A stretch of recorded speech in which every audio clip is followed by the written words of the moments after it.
आमदीद कहते हैं। आज हम हरे धनिया वाला पराठा बनाने जा रहे हैं। बहुत ही आसान है और मज़ेदार सी रेसिपी। आइए इसको बनाना स्टार्ट करते हैं।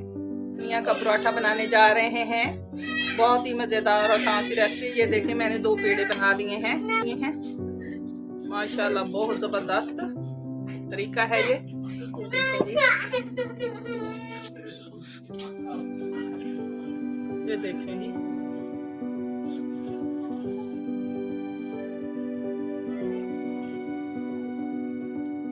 इसमें से मैंने हरी मिर्च और हरा धनिया, ये देखें माशाल्लाह बहुत ज़बरदस्त और आसान सी रेसिपी है। ये तो झटपट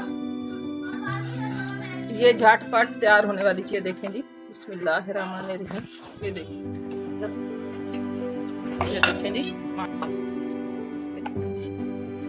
इसको हमने दरमियान में नहीं लगाया घी वगैरह, ठीक है जी।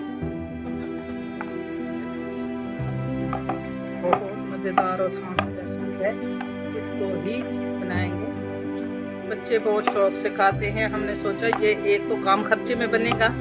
अक्सर बच्चे स्कूल जाते हैं तो उनके लिए बंदा साथ दे दे, ठीक है जी। ये देखिए, आप हाथ से भी बना सकते हैं, लेकिन ये है कि ज़रा इससे ना एक जैसा बन जाता है, यानी जो मटीरियल इसमें है वो एक जैसा ही, ठीक है जी। माशाल्लाह, हाथ से भी सही कर सकते हैं। अब सर्दी का मौसम है तो बच्चों के लिए माशाल्लाह बहुत अच्छा, ठीक है जी। ये तवा हमने पहले डाल दिया, ये गर्म हो गया है माशाल्लाह।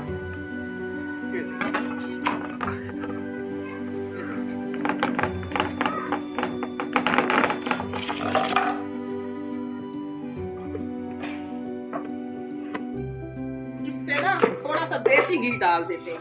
ये देखिए,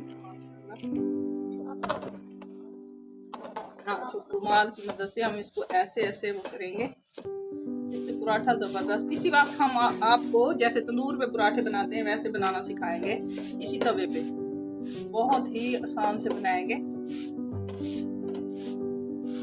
माशाल्लाह। ये ऐसे करके आप सेकेंगे ना तो ये अंदर तक रोटी पकती चली जाएगी। ये देखिए माशाल्लाह बहुत ज़बरदस्त तरीका है। लेकिन इस पे देसी घी लगाएं या मक्खन लगाएं तो ज़्यादा ज़बरदस्त बन जाएगा, ठीक है जी। चाय के साथ वैसे ये ऐसे भी सेक सकते हैं, ये कभी भी खराब नहीं होगा।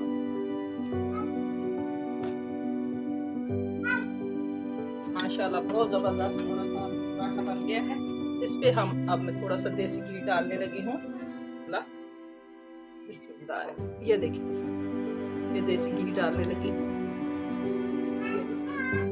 बहुत ही जबरदस्त ये पराठा बन गया है। मैंने सोचा बाकी तो हम वो बनाते रहते हैं, हरे धनिया का पराठा बड़ा जबरदस्त होता है। इंशाअल्लाह जबरदस्त बन गया है। बच्चों को दीजिए, खुद खाइए, मेहमानों को भी दें।